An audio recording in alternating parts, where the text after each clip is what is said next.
অন্তরীকরণের পঞ্চম ভিডিওতে আপনাদের সবাইকে স্বাগত জানাচ্ছি। আমরা গত 4টা ভিডিওতে বিভিন্ন ধরনের সূত্র প্রবলেম নিয়ে আলোচনা করেছি। আশা করি আপনাদের ভিডিওগুলি ভালো লাগবে। যদি আপনারা নিয়মিত ভিডিওগুলো দেখেন তাহলে অনেক কিছু শিখতে পারবেন এবং ভিডিওগুলি চেষ্টা করবেন সিকোয়েন্সিয়ালি দেখার জন্য। আচ্ছা, তো আজকে আমরা আরও কয়েকটা প্রবলেম নিয়ে আলোচনা করব।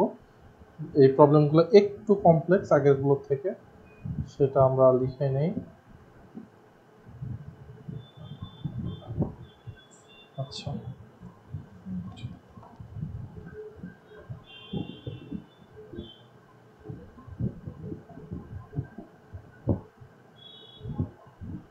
1 minus cos 2x 1 plus cos 2x। আচ্ছা, এই ডিফারেন্সিয়েশনটা আমরা যদি করতে চাই সেক্ষেত্রে আমাদের দুটো সূত্র আগে জানতে হবে। এটা ত্রিকোণমিতির সূত্র। সূত্র দুটো হচ্ছে 2 sin square x equal to 1 minus cos 2x R 2 cos square x equal to 1 plus cos 2x। এই দুটো সূত্র যদি আমরা জানি তাহলে আমরা এই সমস্যাটা সমাধান করতে পারবো। তো এখন আমাদের এই সমস্যাটা সমাধান করার জন্য এত বড় একটা যে আমাদেরকে দেওয়া হয়েছে, এত বড় একটা রাশি, এই রাশিটাকে আমাদেরকে ছোট করতে হবে। তো ডি বাই ডিএক্সটা লিখে নেই পাশে। এখন tan ইনভার্স এক্স সরি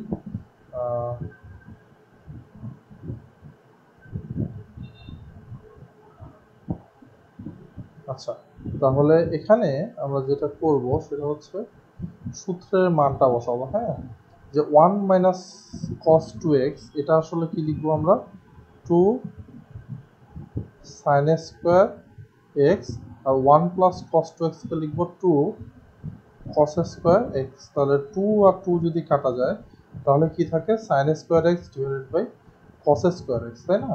তাহলে d by dx tan inverse, তাহলে sin square x divided by cos square x।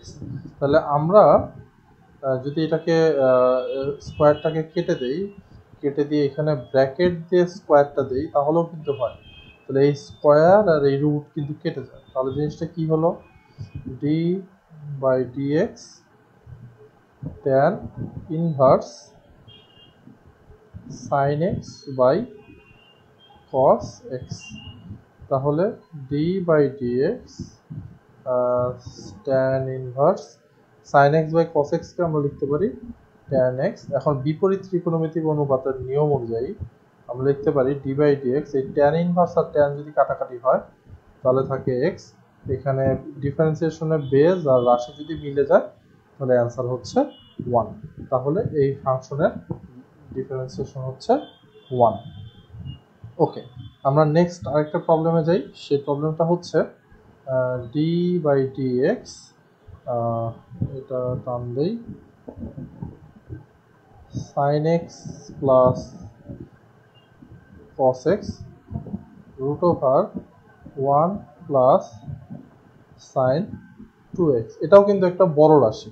তো এটাকে সলভ করার জন্য আমাদের আরেকটা সূত্র জানতে হবে, সেটা হচ্ছে sin 2a।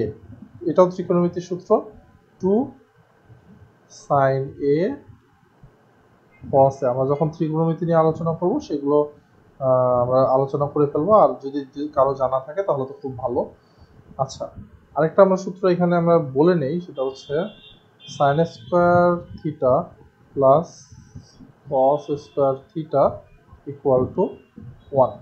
আচ্ছা, এখন আমরা এখানে লিখি ডি বাই ডিএক্স, টানটা দেই, উপরে যেটা আছে সেটাই লিখি sin x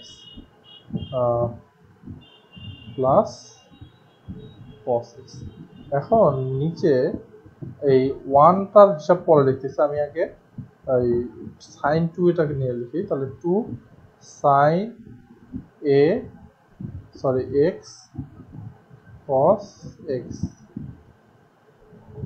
আচ্ছা, এখন বিষয়টা হচ্ছে যে এই সমস্যাটা সমাধান করার জন্য আমাদেরকে কয়েকটা জিনিস মাথায় রাখতে হবে, যে কয়েকটা সিম্পল জিনিস মাথায় রাখতে হবে। যেমন ভাগ, এই ভাগ রাখা যাবে না।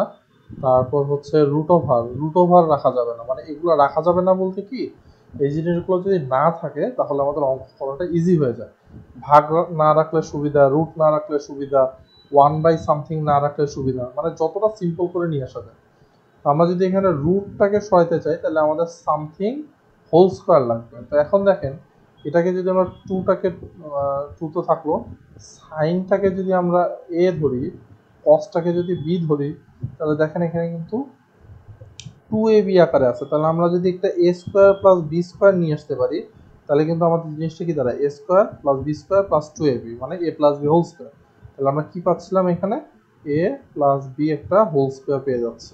তাহলে এখন ঘটনা হচ্ছে যে এ স্কোয়ার, আমরা এখানে এ ধরছিলাম সাইনকে, তো আমরা সাইনকে যদি আমরা এ স্কোয়ার ধরি, কসকে যদি বি স্কোয়ার ধরি, তাহলে আমরা পাচ্ছি কি sine square plus cos square equal to 1। তাহলে এই যে 1টা আছে, এই 1টাকে এখন আমরা ব্যবহার করতে পারি। সেটা কিভাবে দেখেন,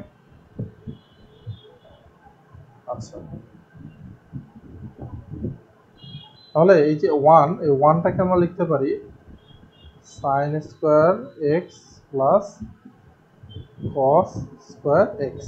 তাহলে sine square x plus cos square এক্সকে কি বলা যায়, 1 বলা যায়। তাহলে এখন দেখেন, এটা যদি হয় আমাদের এ স্কোয়ার, এটা যদি হয় আমাদের বি স্কোয়ার, তাহলে a square plus B square plus 2ab, মানে a plus B whole square. তাহলে ডি বাই ডিএক্স, উপরে sine x plus cos x থাকলো, নিচে আমরা বলতে পারি যে রুটের ভিতরে sine x plus cos x whole square আসবে। তাহলে এই স্কোয়ার আর রুট কাটা গেল, তাহলে ডি বাই ডি এক্স, উপরে sine x plus cos x থাকলো, নিচেও কি আসলো, sine x plus cos x আসলো। উপরের রাশি নিচের রাশি কাটাকাটি হলো, তাহলে আমাদের কি আসলো, ডি বাই ডি এক্স 1। কনস্ট্যান্টের ডিফারেন্সিয়েশন করলে কি হয়, 0। এটাই আমাদের অ্যান্সার।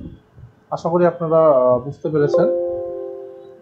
এখন আমরা যেটা করব সেটা হচ্ছে নেক্সট আরেকটা অঙ্ক করব, করে আমাদের আজকের ভিডিওটা শেষ করব। অঙ্কটা হচ্ছে D by D X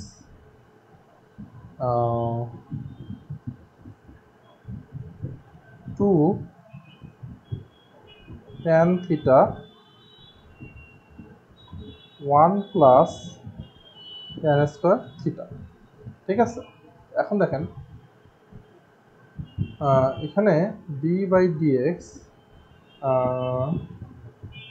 to tan theta থাকলো, সরি এখানে আসলে থিটা, যেহেতু এখানে থিটা দিতে হবে। এখানে 1 প্লাস ট্যান স্কোয়ার আমরা জানি, তাহলে 1 প্লাস ট্যান স্কোয়ারকে কি লেখা যায়, সেক স্কোয়ার থিটা লেখা যায়, তাই না? আচ্ছা, সেক স্কোয়ার থিটা লেখা যায়। এখন ডি বাই ডি থিটাটা বারবার না লিখি, প্রয়োজন অনুযায়ী লিখে নিব। আচ্ছা এখন দেখেন, এই টুটাকে আমরা এই সাইডে লিখলাম, হ্যাঁ, ট্যান থিটাটাকে আমরা এখানে লিখলাম, আর 1 বাই সেক স্কোয়ার থিটাটাকে এখানে লিখলাম। আচ্ছা, টুটা থাকলো, ট্যান থিটাকে কি লেখা যায়, sine theta divided by cos theta. Sec square থিটাকে উল্টায় লিখলে আমরা জানি 1 by sec theta equal to cos theta, তাই না? তাহলে এখানে লেখা যায় কস স্কোয়ার থিটা। তাহলে এই কস দিয়ে এই কস কি থাকে, কস থিটা। তাহলে 2 sine theta by cos theta. তাহলে এখন যদি আমরা এখানে ডি বাই ডি এক্স লিখি, তাহলে এই 2টাকে নিয়ে যাবো, বাইরে নিয়ে যাবো। তাহলে 2 d by D x sine theta by cos থিটাকে আমরা কি লিখতে পারি, ট্যান থিটা লিখতে পারি, তাই না? আচ্ছা, আর আমরা জানি ট্যান থিটার ডিফারেন্সিয়েশন হচ্ছে সেক স্কোয়ার থিটা, তাহলে 2 সেক স্কোয়ার থিটা। এটাই হচ্ছে আমাদের অ্যান্সার। আশা করি আপনারা বুঝতে পেরেছেন। এভাবে আমরা যদি প্রবলেমগুলো সলভ করতে থাকি তাহলে আমাদের ডিফারেন্সিয়েশন শেখাটা খুব ইজি হয়ে যাবে। আমরা পরবর্তীতে আরো অনেকগুলো প্রবলেম নিয়ে আলোচনা করব, পুরো ডিফারেন্সিয়েশন নিয়ে আলোচনা করব।